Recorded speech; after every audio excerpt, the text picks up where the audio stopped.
All right. Good morning, George. Thanks for coming on. Appreciate you taking the time to do this. How are you doing today? I'm doing well, thanks, Rabbi. How about yourself? Doing great, doing great. So, as you know, we're doing this series where people can learn about each other in the shul, especially when things are not fully operational still for the congregation. And people can stay at home and watch these videos on their own time to learn about the synagogue community. And if you can, there are some people who are new in the community or maybe haven't crossed paths with you. Maybe just give a little bit of background about yourself and um, some personal history generally of how you got to Richmond and what you do and what takes up your day. Okay, sounds good. Well, my name is George Copeland, George Grandis Copeland. The Grandis is the Jewish piece of my heritage, which is deeply rooted in Richmond. My great grandfather was one of the founders of Cole Emis, so that's a fun fact. And I guess if you don't know what that is, it was well, Rabbi could probably Young better. Israel, yeah, it was a Young Israel congregation, part of the Young Israel movement for much of its existence here. It's Yeah. one of the traditional congregations in town.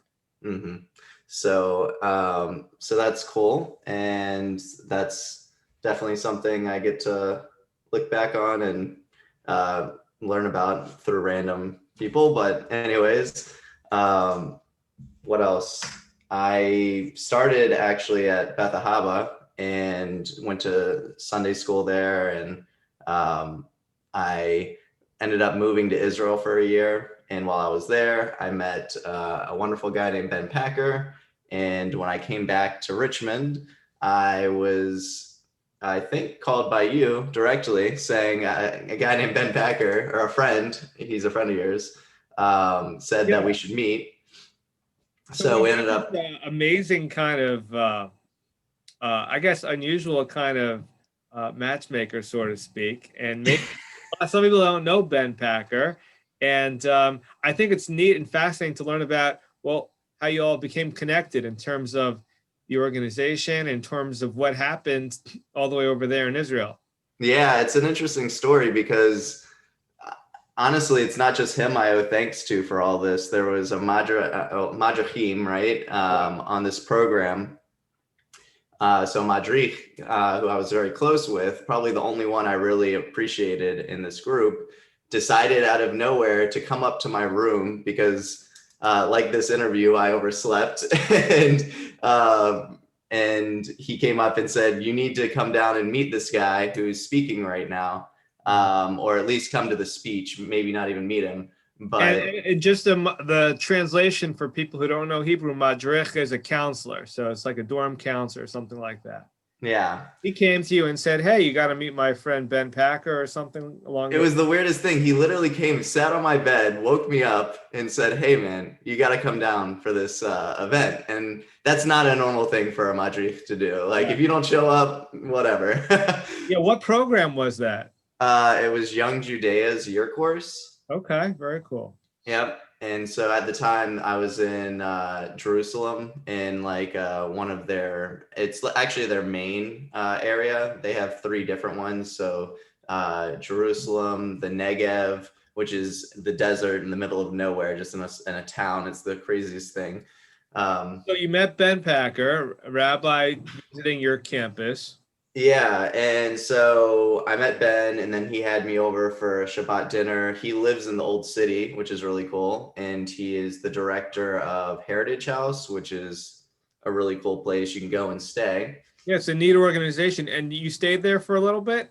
Yep, he invited me for a weekend. I stayed with at the Heritage House and went to Shabbat at his house in the I city. think the Heritage House is it's a really cool organization. A lot of people here don't know about. So what was your experience like over there? What is it exactly? Uh, It's like a youth hostel, but it's got a twist to it, right?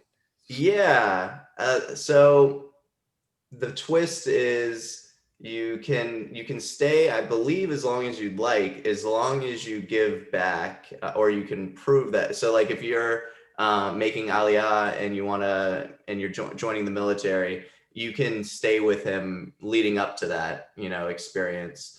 And while you're with him, you basically just volunteer. he's got a million different projects that he works on to, renovate the city or do whatever. And so you're just helping him with these projects. In return, he's going to give you food and shelter. That's the basic summary. That's really cool. And you get to live in the oldest city in the world, or you get to live in the holiest city in the world. Yeah. That's pretty awesome. The old city. What was it like being in the Jewish quarter for you? How did you find it? I mean, it doesn't get much more holy than that. So, So you're able to feel it, because us Americans, we're not used to that.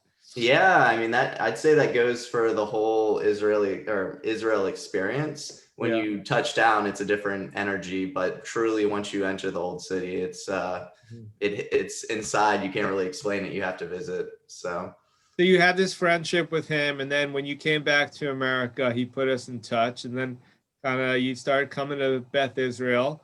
yeah.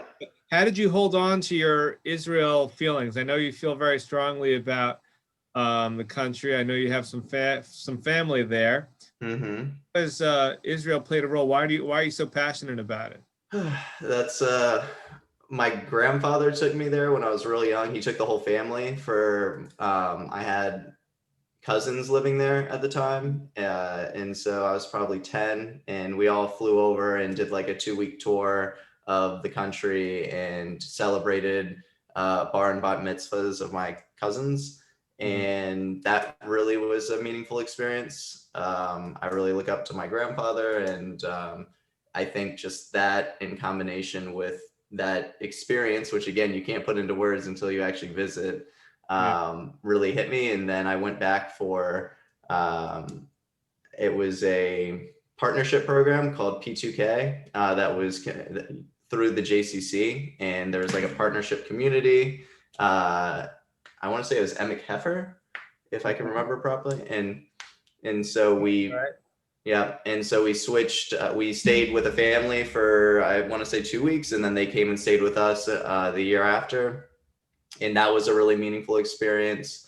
And I don't know, there was a connection. I really appreciate the military piece too, because my dad was military, and then when you go there, you just see it everywhere. And I'm like, wow, this is cool. It's not like here where you don't see it at all. And I knew it was the best trained military in the world. So that was also a big piece of this, because when I went on this course, I was able to do the basic training.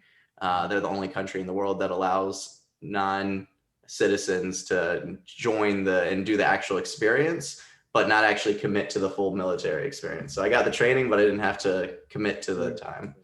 So I know you had a special relationship with your grandfather. What are one or two of the biggest things that you can think of in terms of the lessons that he gave you, as we kind of start talking about your business background or just about life? Yeah, that's fair. Well, I can say one irony about our relationship is almost every time we connected, he's always reminding me, make sure you get your education.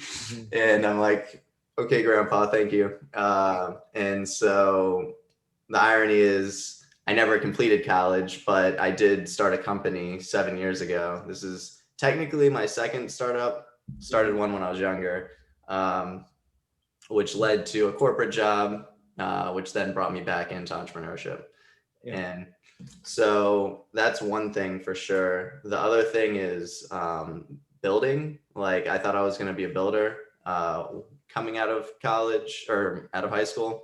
Yeah. And so I've always had an appreciation for architecture. It doesn't really correlate much with, actually, that's not true. You mentioned like, did I do this background, for example? Right. I'm as soon as we end this call, I actually have one other, but after that, I'm going to go back to my garage where I'm going to continue to do construction stuff. So I grew up with a hammer in my hand because I was always on his sites. Yeah.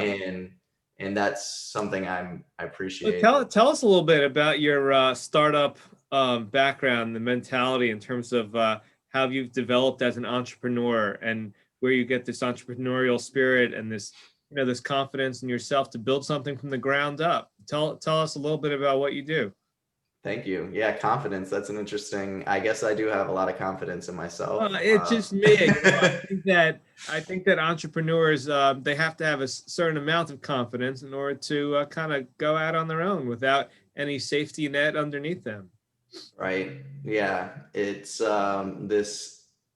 this wild it there's no choice but to succeed, I guess. Like that's what I chalk it up to. They say a majority of businesses don't succeed, and every year it's a different percentage, but I Mhm. don't see myself ever failing, only because I'm willing to do whatever I have to, sacrifice whatever I have to make sure that the company survives, Mhm. which isn't always the easiest thing. I've had to, you know, sacrifice a lot of social time and give up a lot of experiences for it. But there's, I don't know about the confidence part. The funny thing is, the more that you become like immersed into your industry or whatever you're doing in business, I think that there's a flip to it. You actually become less confident because you realize that there's just so much competition and there's so much depth to everything you do But that. you're in deep enough that you just keep going. Right, exactly, because you can't give up at that point. And so you just keep digging and digging. And I mean, my company's been profitable for, um, well, it's had to have been, because I started out with no money, Yeah. barely profitable for quite a while. It became profitable. Now I'm reinvesting a ton of money into sales and marketing. So we're like, I'm trying to balance Yeah. investing. And But so, it took a lot of sleepless nights and a lot of less than tasty dinners and meals and yeah, that stuff that you kind of hear about or think about. Is that fair? that's very fair. Yeah. So, Um, well, people here don't know what you do. So what's the I quick? should probably say that, yeah. Yeah. I do digital marketing. So I sit in this chair all day for the most part now, especially with COVID. Mhm. And I do cool things like, let's see, I could show you, or I can just talk about it. But basically, we strategize how to find people leads for Mhm. their businesses, find businesses leads. That's a good way of Yeah. saying it. And for every industry, it's different. We specialize mostly with contractors and law firms. Hmm. So, for example, our main two metrics for our business is the cost per lead and how many leads we can get a business. So there's a law firm here locally. Actually, one of our congregants just got hired by them, I noticed. So that's cool.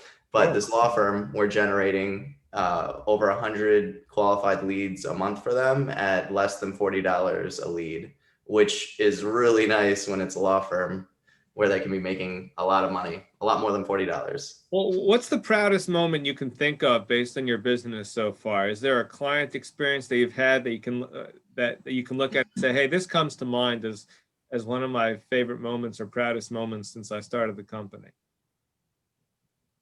Hmm. It's a good question.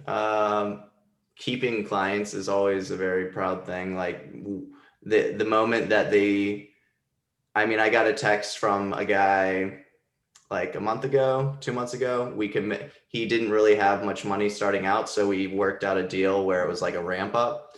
And at the end of that ramp up, he sent me a message saying this is the best experience or the best decision he could have ever made for his business, and he was super grateful. So anytime we get feedback like that, it's a really proud moment. Right. And I Because guess oh, yeah, sorry. go ahead. There's one guy that he was in debt like 150K, and if he didn't get out of debt, he was going to lose his business. Mhm. And we're still working towards that, but positive momentum. So it's kind of a pet project of ours, because sometimes he can't necessarily afford his monthly budget, and he's a roofer, so a lot of investment, and he's got to flip it, and sometimes people don't want to pay. So Yeah, it's really neat because people sometimes forget that behind every business are people and their families and their own personal lives for yeah, sure. yeah. So, what do you predict in terms of 21st century, for the lay of the land for startups going forward? What do you think it's going to be easier after coronavirus? Do you think it's going to be more difficult in this country? What do you think in terms of people who, they just they have what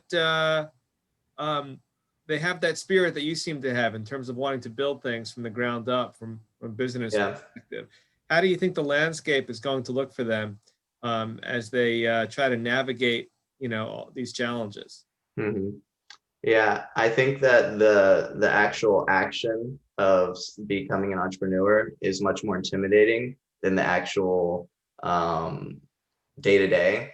I think that, just like I said in the beginning, and there's probably other congregants that can relate to this that are entrepreneurs. Um, if you believe that you're going to find a way and you're willing and you just know that you've got to make those sacrifices, you're going to do it. You just have to you have to not be arrogant to the fact that you have to find a solution for your customers and not think that your way is the right way. You have to always adapt. Where I started 7 years ago and where I am now is a completely different business. And it just takes a lot of time to figure out exactly where you fit. But as far as the question of what does it look like, I honestly believe entrepreneurship is going to continue to thrive or to continue to grow. And like, for example, we have a few people we spoke to recently that want to start in January, and they were let go from their businesses. And, that they're saying that it's the best thing that's ever happened to them. And when I was in my corporate job, I thought it was the best thing ever. But when I was let go, I didn't realize until then how toxic it was. And I'm so grateful for that because it taught me a lot, but I'm in a much better spot now. So I think that through COVID, a lot of people are going to be let go, and they're going to be faced with that decision where they've got like enough saved up that they can say is now the time to do it. And typically recessions are where startups actually thrive, and because they're more scrappy, they're more agile, and so they can adapt to the economy and the culture a lot easier. Yeah, no, a lot of people don't realize you do a lot of volunteering. We're familiar with Federation. We're familiar with some of the volunteering you've done here in the Jewish community, but a lot of people aren't familiar in the shul with Junior Achievement and the nonprofit work that you do on behalf of our local students and our youth. So, Yeah. I think if you could kind of describe the organization and your efforts with them in terms of, what that the nonprofit Junior Achievement hopes to achieve, I think that'll be real interesting for folks. Yeah. Did I tell you that? How did you know? Well, we talked. Okay, fair enough. I can remember. Anyways, I'm really proud of the fact that I was invited to be on the junior board for Junior Achievement, and that's super cool that you asked that question because Well, I'm supposed to know things, so I guess so. Great memory if I did. So, if anyone hasn't heard of Junior Achievement, it's the largest nonprofit in the education sector. And so what their mission is to teach kids, and I think they've moved to kindergarten, but really it's like first through middle school, I think is as far as they go. And it might even be fifth grade. I should know these things. Anyways, so what they do is they teach you about credit. They teach you about entrepreneurship. They teach you about anything financial for the most part, and getting your foundation in life. The things that they should teach in school are what this nonprofit teach. And they have an incredible center here at the Libby Mill Library. It's the entire third floor of the Libby Mill Library. If no one knows, Yeah, it's yeah, I remember. I know that. Yeah. Yeah. And so it's like the science museum, but for financial literacy up there. It's like you can choose different lifestyles. Like, do you want an unlimited plan for your cell phone, or do you want a regular plan? Do you want to live in a big house or a little house? What type of car do you want to drive? And based on your decisions, this is just one activity of many up there. It'll tell you how much you need to make, and it'll tell you what type of career you probably need to get into to be able to afford that type of lifestyle. And then there's another activity where they will give you credit cards, fake credit cards, and you have to learn how debt works and how you got to pay it back. And it's just, I mean, to put that experience in kids' hands at that age, usually the elementary school age, is pretty incredible, because I think that. And then anyways, a third example I personally really like is they team you up with entrepreneurs like myself, and they have like a Q&A and a planning your life to get to where you want to be. And part of that whole, it's like a 3-stage piece. So one is the Q&A interview, another one where they're actually like planning out their life. And then another one is they're actually building a brand out of these, what are they? You drink out of a straw. Yeah, the tab. Yeah, they're like fuzzy, and anyways, and so you can make a brand, your personal brand out of that, and they get to talk about why it's their brand and figure out why branding is important. And so anyways, that's cool. Well, it's so important because, the reality is that we know that Americans aren't spending enough money. They're not putting away enough money. Yeah. They're not thinking long term, which is a really big problem for a country, for society, for people's mental well-being. So it's really awesome that you kind of get out ahead of that. So how does Judaism kind of inspire or inform these decisions that you make, or how does Judaism play a role in what you're involved in professionally or on a volunteer basis, in terms of some of the areas that we talked about? I mean, clearly when it comes to Israel, Judaism plays a role, but what about some of these other issues that come up in your life as you journey forward? That's a good question. Judaism is it's a way of life, obviously.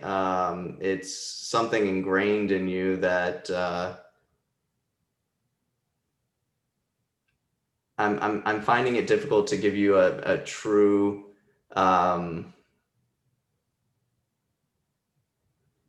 it's doing the right thing, and therefore there's a lot of things that I've learned through Judaism that I naturally integrate into my work and giving back. And I'd like to do more of that than I can at the moment.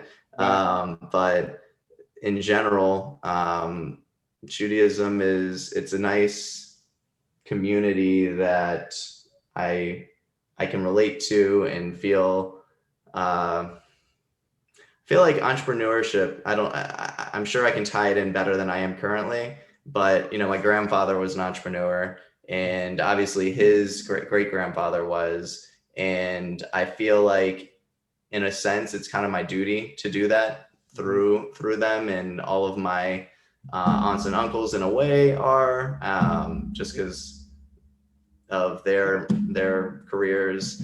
So I don't know if I feel like Judaism is absolutely tied into that in a way. Yeah.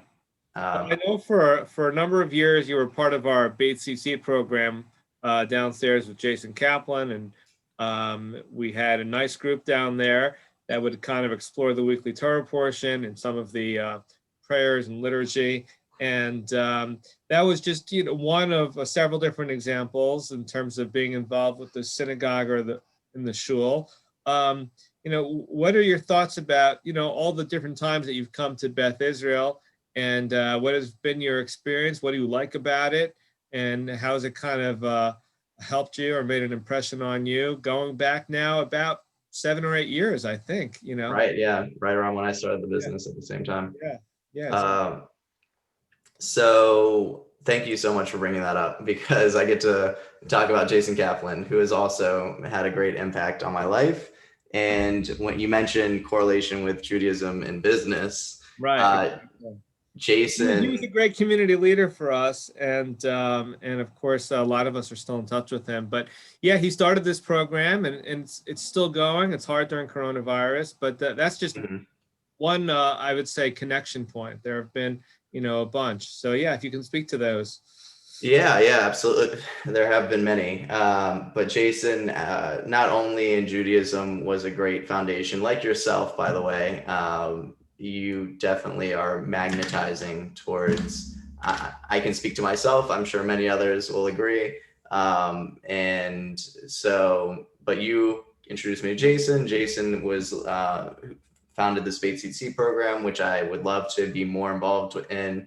Again, and he not only did this really cool experience where we more like roundtable talk about Judaism, which I think is an incredible way to go about it. But he also introduced me to a lot of business networking experiences and introduced me to a lot of my earlier clients, which without him, I would have had an even more difficult or more bumpy road starting out. So through my engagement with KBI, I can absolutely say that my business is in a much better place because of that. And so I, yeah, looking back to that, I'm surprised I didn't immediately make that connection, because I've actually told him that many times over and over, like how grateful I am for his involvement with my company, Yeah. just Well, being a it's supporter. really exciting to kind of hear about coming from a place of the unknown to a kind of a more informed place. Talk about how Judaism and Beth Israel have kind of played a small role in that. Mhm. Amazing to see what you've created. Now you're employing people and helping these people kind of professionally get their start as well in many ways. So it's cool to see an actual, company kind of forming and hitting a, a good place or a sweet spot. And I know there's much hard work ahead, but we appreciate you taking the time to talk about yourself and talking about your experiences in Israel and the shul work and your family's a long history and important history contributing to the Richmond community. So thank you very much for taking the time, and we look forward to seeing you soon. Thanks, Rabbi. All right, take care. All the best. Same.